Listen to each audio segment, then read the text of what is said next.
친구들 안녕! 차예수 전도사님이에요. 우리 친구들 한 주 동안 잘 지냈나요? 우리 친구들 방학도 어떻게 지내는지 정말 궁금해요.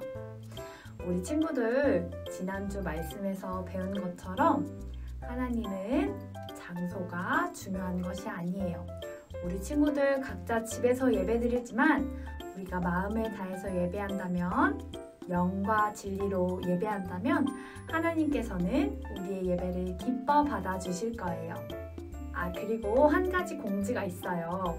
우리 친구들 여름 성경학교 너무나 기다렸지만 코로나로 인해서 점점 미뤄졌었는데요. 드디어 날짜가 정해졌어요. 여름 성경학교 날짜는 바로 8월 22일과 29일이에요. 2주 동안 주일에 여름 성경학교가 진행될 거예요. 우리 친구들 다 같이 기도하는 마음으로 그리고 기대하는 마음으로 여름 성경학교를 기다려요. 알겠죠? 그럼 오늘 말씀을 들어볼 텐데 오늘 말씀은 정말 우리 친구들에게 중요한 거예요. 우리 친구들이 이 말씀을 잘 듣는다면 예배하는 마음이 달라질 거예요. 우리 친구들 다 같이 말씀을 잘 들어보자. 말씀으로 새롭게 고고! 사도신경으로 예배를 시작하도록 하겠습니다. 나는 전능하신 아버지 하나님, 천지의 창조주를 믿습니다. 나는 그의 유일하신 아들, 우리 주 예수 그리스도를 믿습니다. 그는 성령으로 잉태되어 동정녀 마리아에게서 나시고 본디오 빌라도에게 고난을 받아 십자가에 못 박혀 죽으시고 장사된 지 사흘 만에 죽은 자 가운데서 다시 살아나셨으며 하늘에 오르시어 전능하신 아버지 하나님 우편에 앉아 계시다가 거기로부터 살아있는 자와 죽은 자를 심판하러 오십니다. 나는 성령을 믿으며 거룩한 공교회와 성도의 교제와 죄를 용서받는 것과 몸의 부활과 영생을 믿습니다. 아멘.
두 눈 감고 기도하겠습니다. 사랑의 주님, 감사합니다. 우리에게 각자 집에서 예배할 수 있는 환경을 허락하여 주시니 감사합니다. 주님, 하나님은 영이시니 영과 진리로 예배하라고 하신 그 말씀을 기억하면서 우리가 비록 집이지만 우리가 마음 다해서 그 예수님의 사랑을 기억하면서 예배드릴 수 있도록 도와주세요. 또한 우리에게 여름 성경학교를 허락해 주시면 감사합니다. 기도로 기대하게 하시고 기도로 준비할 수 있도록 도와주세요. 우리 친구들 오늘 말씀을 대할 때에 하나님께서 우리 친구들에게 하고자 하시는 그 말씀을 깊이 새겨들을 수 있도록 도와주시고 이 말씀을 통하여서 찬양받기 기뻐하시고 또한 찬양받기 합당하신 그 하나님을 더욱더 깊이 새기는 귀한 시간 될 수 있도록 도와주시옵소서. 주님, 각자의 삶을 살고 있는 우리 선생님들과 또한 우리 친구들 가운데 늘 함께하여 주셔서 건강함을 지켜주시고 몸의 건강함 뿐만 아니라 영과 육이 건강할 수 있도록 주님 도와주시옵소서. 예수님의 이름으로 기도드렸습니다. 아멘. 찬양하는 제자. 오늘의 본문 말씀은 이사야 43장 21절의 말씀입니다. 자, 다 같이 한 목소리로 읽도록 하겠습니다. 시작. 이 백성은 내가 나를 위하여 지었나니 나를 찬송하게 하려 함이니라. 아멘. 여러분, 예수를 나의 구주 삼고 라는 찬양을 들어본 적 있나요? 주의 음성을 내가 들으니 사랑한단 말일세. 이 찬양은요? 이 찬양은 미국의 시인이자 작곡가인 페니 크로스비가 지은 곡이에요. 크로스비는 무려 8천여 편의 찬양을 지었어요. 그래서 찬송가의 여왕이라고 불렸지요. 우리나라 찬송가에도 그가 지은 찬송이 22곡이나 실려 있답니다. 얘들아, 이렇게 많은 찬송으로 하나님을 기쁘게 노래한 사람이니까 아마도 그는 기쁨과 감사가 넘쳐날 만큼 아주 행복한 인생을 살았을 것만 같지 않나요? 하지만 우리의 생각과는 달리 그의 삶은 순탄하지만은 않았어요. 크로스비는 1820년 미국 뉴욕의 작은 마을에서 태어났어요. 그는 태어난 지 6주가 되었을 때 의사의 실수로 시력을 잃고 일평생 보지 못하게 되었어요. 설상가상으로 아버지마저 비슷한 시기에 병으로 세상을 떠났지요. 그로 인해 크로스비의 어머니는 홀로 어린 자녀를 키우며 많은 일을 해야 했어요. 시력을 잃은 것도 모자라 아버지까지 잃고 가난과 싸워야만 했던 크로스비. 그의 인생은 너무나 절망적이었어요. 이런 상황에서 어떻게 그는 하나님을 찬양할 수 있었을까요? 하나님께 감사할 것도 기뻐할 것도 없어 보이는데 말이에요. 그 비밀은 바로 그가 어린 시절 할머니께 듣고 배운 하나님의 말씀에 있답니다.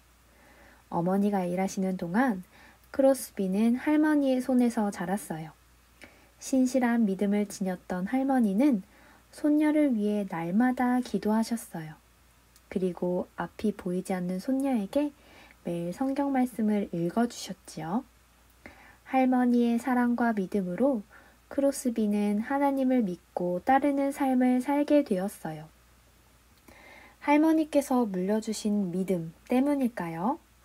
크로스비는 일평생 보지 못했지만 자신의 장애를 불행하다고 생각하지 않았어요. 자신의 처지에 불평하거나 원망하는 대신에 하나님을 열심히 찬양했지요. 보지 못했기 때문에 하나님을 더욱 깊이 만나고 사랑할 수 있었다고 말할 만큼 그에게는 감사가 넘쳤거든요. 그는 정말이지 기적과도 같은 삶을 살았던 것 같아요. 누군가 그에게 많은 찬송시를 지을 수 있는 비결이 무엇인지 묻자 그는 이렇게 대답했어요. 제 머리에는 수백 편의 찬송이 떠오른답니다. 하나님께서 제게 새로운 삶의 목적을 주셨지요. 저는 이 세상에서 가장 행복한 피조물이랍니다. 이 고백에서 우리는 하나님을 찬양하는 것이 그의 삶에서 유일한 목적이었음을 알 수 있었어요. 이후로도 크로스비는 평생 하나님을 찬양하는 삶을 살았어요. 특히 자신의 머릿속에 떠오르는 수많은 찬송을 가사로 풀어내며 더 많은 사람이 찬양하며 살아갈 수 있도록 도왔어요. 하나님의 그 사랑과 은혜에 감사하고 또한 어떠한 상황 속에서도 위로와 평안을 주시는 하나님을 높일 수 있도록 말이에요. 여러분, 찬양은 내가 기쁘고 즐거울 때만 부르는 것이 아니에요. 또한 예배 시간에만 부르는 것도 아니지요. 우리가 앞서 보았던 크로스비의 삶에서 볼 수 있듯이 찬양은 우리가 발을 딛고 살아가는 모든 곳에서 하나님을 높이는 거예요. 더 나아가서 기쁠 때나 슬플 때나 모든 상황 속에서 하나님을 높이고 노래하는 것이야말로 하나님을 찬양하는 제자의 삶이지요. 시편 150편은 언제나 하나님을 높이고 찬양하라고 말하고 있어요. 할렐루야, 그의 성소에서 하나님을 찬양하며 그의 권능의 공창에서 그를 찬양할지어다. 한평생 하나님을 찬양했던 크로스비처럼 우리도 매 순간마다 어떠한 상황 속에서도 하나님을 찬양해야 해요. 얘들아, 성경 속에서도 기쁠 때뿐만 아니라 힘들고 슬플 때도 하나님을 찬양했던 사람이 나와요. 바로 누굴까? 다윗이에요. 다윗은 150편이나 되는 시편의 절반가량을 지었어요. 한 편 한 편 읽어보면 다윗은 그가 기쁠 때뿐만 아니라 슬플 때, 또 죄를 지어서 마음이 괴로울 때, 그리고 적에게 쫓길 때, 아주 다양한 상황에서 하나님을 찬양했던 것을 알 수 있어요. 또한 다윗은 자신의 지위와 상관없이 하나님을 찬양했어요. 양을 치던 별 볼 일 없는 이스라엘 소년일 때도, 그가 왕이 되어서 온 이스라엘을 다스릴 때도 하나님을 똑같이 찬양했어요. 때로는 노래로, 때로는 악기를 연주하며, 때로는 춤을 추며 하나님을 찬양했어요. 다윗이 이렇게 하나님을 찬양할 수 있었던 이유는 무엇일까요? 바로 오늘 우리가 읽었던 이사야 43장 21절에 이런 말씀이 나와요. 이 백성은 내가 나를 위하여 지었나니 나를 찬송하게 하려 함이니라. 아멘. 이 말씀처럼 다윗은 자신의 삶의 목적이 하나님을 찬양하기 위해서라는 것을 잘 알았을 거예요. 하나님께서는 다윗뿐만 아니라 모든 사람이 하나님을 높이고 찬양하며 삶의 목적을 발견하도록 하셨어요. 이 세상에 아무 목적이나 이유 없이 태어난 사람은 없어요. 얘들아, 잘 들어봐.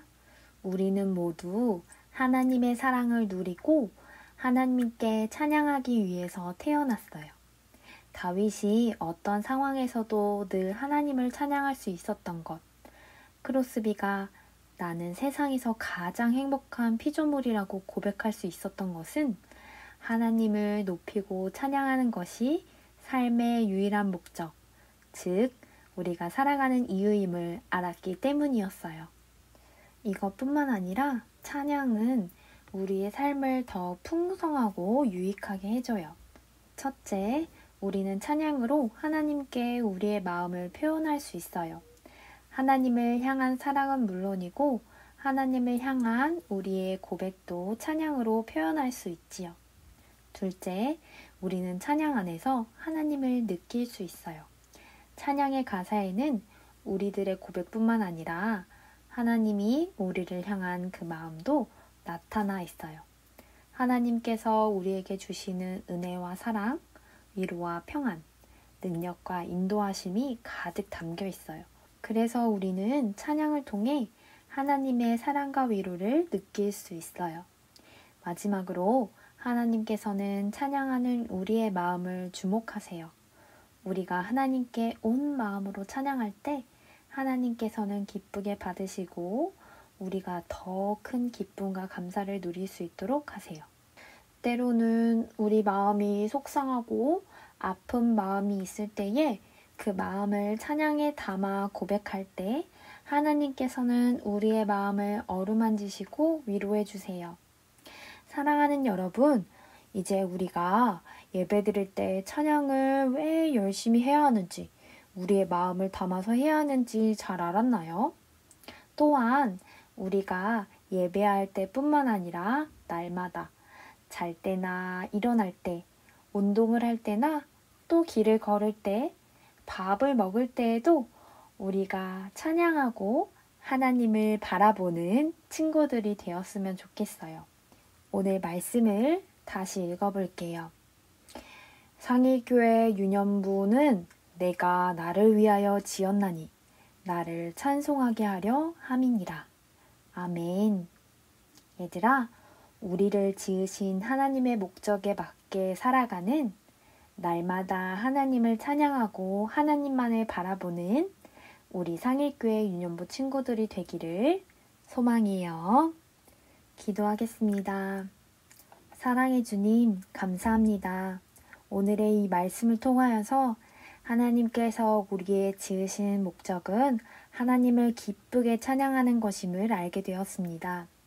주님, 우리가 우리 삶에서 어떠한 큰 일을 이루는 것보다 또한 우리가 어떤 멋진 성공을 하는 것보다 하나님을 각자의 자리에서 찬양하는 것이 하나님을 더 기쁘시게 하는 것임을 기억하게 하여 주시옵소서.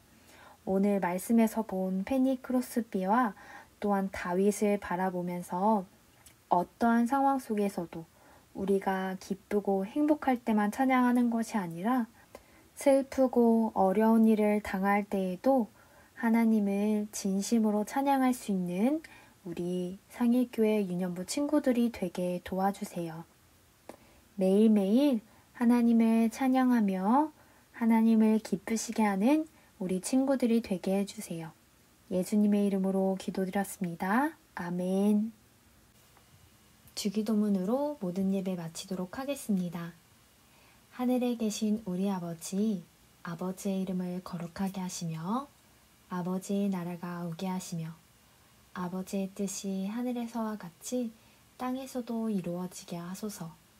오늘 우리에게 일용할 양식을 주시고 우리가 우리에게 잘못한 사람을 용서하여 준 것 같이 우리 죄를 용서하여 주시고 우리를 시험에 빠지지 않게 하시고 악에서 구하소서. 나라와 권능과 영광이 영원히 아버지의 것입니다. 아멘.